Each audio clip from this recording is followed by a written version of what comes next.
So the first book was called Small Magics. That was released in 2007. It's the story of a young man who discovers magic in a world where no one believes in it anymore, except for one other person who's willing to kill to possess it all.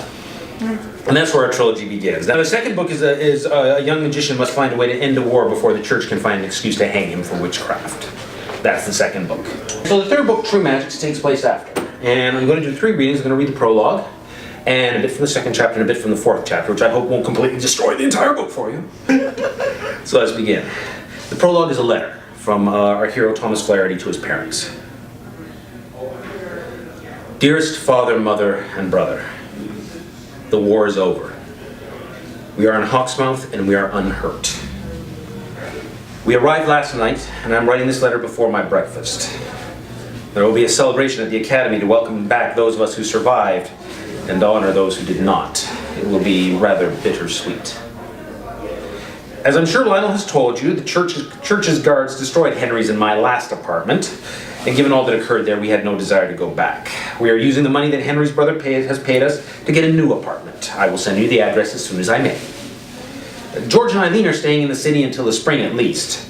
While they could certainly manage the roads, we are all tired of travel and the cold, and wish nothing more than to stay in one place for a while. Also, here in the city, George and Eileen will have the protection of the Academy, should the Church of the High Father try to move against them. Beware the Church, all of you. It was they who forced George and Eileen to come north with Henry and me, and I'm worried they will try to attack us again, or attack you to get to me. We're going to the Master of Laws this afternoon to ask him to take court action against the Church. Henry will also appeal to the King. We will not let them hurt us or those we care about anymore. I fear none of us are the same people we were before the war. But we are unhurt, and I'm sure that once winter has turned and the days grow longer, we will find ourselves and become whole again. I must go. I'll write again soon. I love you all. Your obedient son, Thomas Flaherty. That's the prologue. A little later on the beach, during the early spring ceremony, there's a ceremony in this particular culture in spring to help bring the spring rains and cast away the winter, which involves a lot of young men jumping into a very cold ocean. And so they all gather on the beach the night before, most of them imbibing as much alcohol as possible. And they're on the beach when someone Thomas knows says something, and this is what happens. Thomas felt his stomach drop and all the blood rush away from his head. He staggered, and for a moment he thought he was going to collapse. All the students in hearing distance were staring. So were all the girls they had with him, and dozens of people Thomas didn't even know. Thomas? Eileen's voice was shaking. Get Henry, said Thomas, and your brother, and anyone else you can find. Aye, run, little girl, said the second man. It was Lord Ethan. Thomas could see the bend in his nose from where Eileen had broken it in Frostmire. Lord Ethan sneered at Eileen. That's what you do, isn't it? Eileen's face went white, then red. She opened her mouth and then changed her mind and ran into the darkness. It's a good thing Lord John, now Duke since his father died and he arrested his own brother, had Thomas to help him, said Lord Cormac, keeping his voice loud. Otherwise those raiders would have put the whole dukedom to torch. But this one stopped them dead. Threw lightning out of your own hands, right, Thomas? A rumble of disbelief went through the crowd. Half the people shook their heads and turned away. The other half stared at Thomas as if expecting him to throw lightning on the spot. Thomas hadn't even known about magic until the past summer. His first trip home in 4 years was supposed to have been a vacation. Instead, Thomas discovered magic. He learned that those who had magic had only small magics, little powers with no great effect. He learned of his own magic and the ability to see magic of others. Then Bishop Malloy of the Church of the High Father came after Thomas, trying to steal Thomas's magic and add it to his own. By the end of the summer, Thomas had lost 2 friends to the bishop and his men. He had learned how to summon magic from the earth. He had killed more than a dozen men with lightning and steel. He had fought a battle in an ancient, overgrown circle of standing stones. And when he came face to face with Bishop Malloy, Thomas had taken the man's magic and then killed him in cold blood. That was why when Henry asked him to come north to help fight the raiders. That was why Henry asked him to come north and fight the raiders. And that was why when the raiders in Frostmire had called down fog to blind the men, Duke's men, and fire to burn the city, Thomas could answer it with lightning. And now, thought Thomas, this idiot is yelling about it. What's he talking about, Thomas? Asked one of the students. You never said anything about witchcraft in the North. There's no such thing as witchcraft. The words came out of Thomas nearly out of their own accord. He made his brain rally around them. Everyone knows it.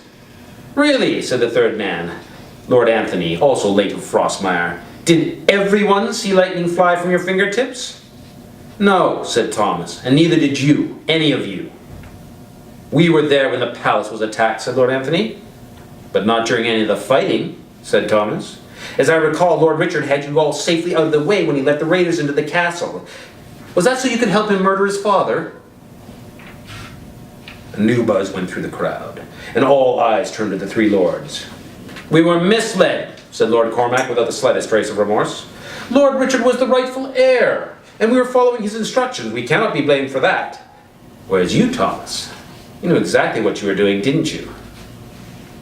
I was fighting the raiders, said Thomas. Me and the student company and all the decent nobles in your dukedom. Unlike all of you.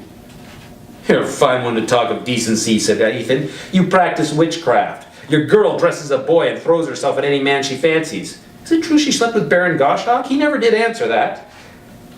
Thomas saw red and was 3 steps forward before he could stop himself. You know exactly what he's doing, Thomas told himself. Don't fall for it. How very brave, Thomas ground out through clenched teeth. Trying to start a fight, a festival where fighting is forbidden. Ethan spread his hands wide upon a look of innocence. I'm merely telling the truth. Like this morning when we met with the king and told him of your propensities towards violence and witchcraft. The king? Panic rose up inside of Thomas, threatening to send him running off the beach. His eyes went to the royal pavilion. The king knows? He shoved down the panic and let anger take its place. You're a coward, Anthony. But not a witch, said Anthony. Now let's not be tossing names around, said Carmack. After all, as Thomas pointed out, we weren't the ones who actually saw him using witchcraft. We just heard about it from everyone who did. You're a traitor, Cormac, said Thomas. A traitor, a liar, and a coward like your friends. Well, now who's trying to start the fight? Shot back Ethan. And what a pity we can't, said Cormac. Unlike you, we're dedicated to keeping the king's peace. The king's peace? Repeated Thomas. The Duke banished you? Carmac's eyes went up. We've decided to pursue our fortunes elsewhere is all. Thomas was a law student and knew better. The king's peace is a surety that you will behave yourselves for as long as you remain in the country, and is only given on the condition that you are leaving in short order, said Thomas. You've been banished from Crete and you're in Hawksmouth on the king's sufferance, probably until better weather for a long sea voyage. Thomas stepped closer to Cormac. Get out of here. Or what? Asked Cormac, his voice calm and cool as the night air. You'll throw lightning at me? That's our second one. A little later. It was just after lunch when Thomas and Henry stopped at the street, reached the street of Smiths. They'd stopped at home for dry clothes and their rapiers.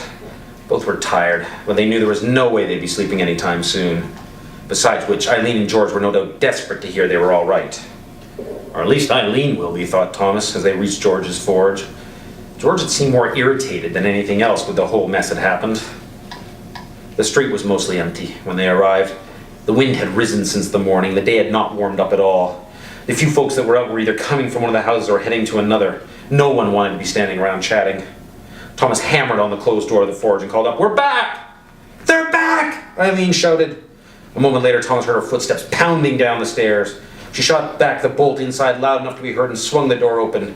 She was wearing a plain brown dress and her hair was messy and she looked wonderful to Thomas. "You're back!" Eileen said, wrapping her arms around him. "Thank the four." She pushed him back. "What happened? What did the king want?" "Nothing we can talk about here," said Henry. "Glad to see you too, by the way." "Don't be stupid, Henry," said Eileen, rolling her eyes. She gave him a hug anyway. "Get in here and tell me what happened." She led them upstairs to the kitchen. "George is just getting changed. He's been invited to the Mastersmith's house for dinner." "We've been invited," corrected George, coming downstairs in a clean shirt and breeches. "And we should both be there." He looked over Henry and Thomas. "You all right?" "Yes," said Thomas. "Good." George sat down at the table. "What sort of trouble are you in?" "We aren't," said Thomas. "I mean, the king was upset with Henry for not telling him the truth about what happened in Frostmire, but he mostly wanted to talk about the magic. So after Father Alphonse left..." "Alphonse?" George's eyes widened. The Inquisitor? I thought he was in a dungeon in Frostmire. Apparently my brother let him out, said Henry. Apparently? George fumed where he sat. And now he's after us again, is he? No, said Thomas. The king told him in no uncertain terms that anyone who went to Frostmire was to be left alone. The Archbishop's representative wasn't happy about that. Who? You are doing a terrible job of telling this, said Henry. The Inquisitor and the Archbishop's representative were there to demand Thomas's arrest. At least in part, anyway. In part? Now it was Thomas's eyes that went wide. Why else would they be there? No idea, said Henry. But you don't send a priest who's been fighting the Bodleians just to petition for the arrest of a witch in Frostmire. What did the king want? First, to see magic, said Thomas. You didn't call lightning. Eileen looked horrified. Not in the palace. No, I didn't do lightning, said Thomas. I did fog. Think it's dispersed by now, said Henry. Should be, said Thomas. Having a vision of the court coming into a foggy throne room. I hope so. Said Henry, because that would be embarrassing. And then what happened? Demanded George. We had breakfast, said Henry, in the king's private library. Good breakfast, too. Henry? George growled out the words like a dog about to attack. What does the king want of you? He wants us to find the other magicians in Hawksmouth, said Thomas. Henry and I are supposed to go looking for them. He looked apologetically at Eileen. Tonight. It's all right, said Eileen. I'll go with you. Where are we supposed to find them? What are we supposed to do when we find them? Tell the king who they are, said Thomas. Sir Walter said it would be bad if they fell into the church's hands. Who is Sir Walter? George sounded exasperated. No one mentioned Sir Walter before. He was with the king, said Thomas. I don't know who he is. He's the king's chief spy, said Lord Henry. Which is the other reason I think this was about more than just Thomas. He frowned. I wonder if the king's representative, or the king's appointment with the archbishop's representative came first, or if they found out about the meeting with us and tried to head it off. The king's chief spy? Said Thomas. You didn't think to tell me? Would it have made you any less nervous? Asked Henry. Does it matter? Demanded George. The king has put you two right in the way of the church. He rounded on Eileen. And you are not going to dinner with. You are not going with them. You can come to dinner with me at the Mastersmith's house tonight. You don't get to tell me what to do, said Eileen, poking a finger in her brother's direction. I'm going with Thomas. And what about the academy? George demanded. Tomorrow's your first day there as a girl. You want to go there exhausted, having been out all night searching for magicians who may not even exist? Eileen's resolve faltered. George saw him press his point home. Or maybe end up arrested by the church and not get there at all. The academy is everything you ever wanted. Remember? Don't throw it away because these two have a job to do. He's right, said Thomas. He isn't, protested Eileen. There was no spirit behind the words.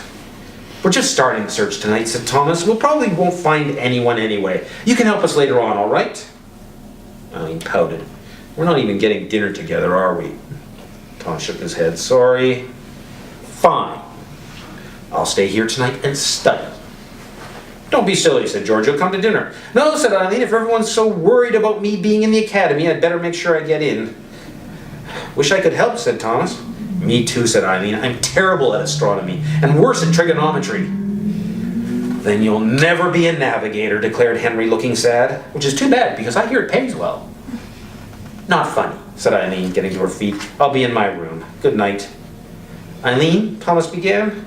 Eileen caught him in a huge hug. Don't you get hurt or arrested tonight. You hear me? Thomas hugged her back. I won't, I promise. Good. Eileen went upstairs. George rose to his own feet. And now I have to get ready to go to the Mastersmith's house. So if you'll excuse me.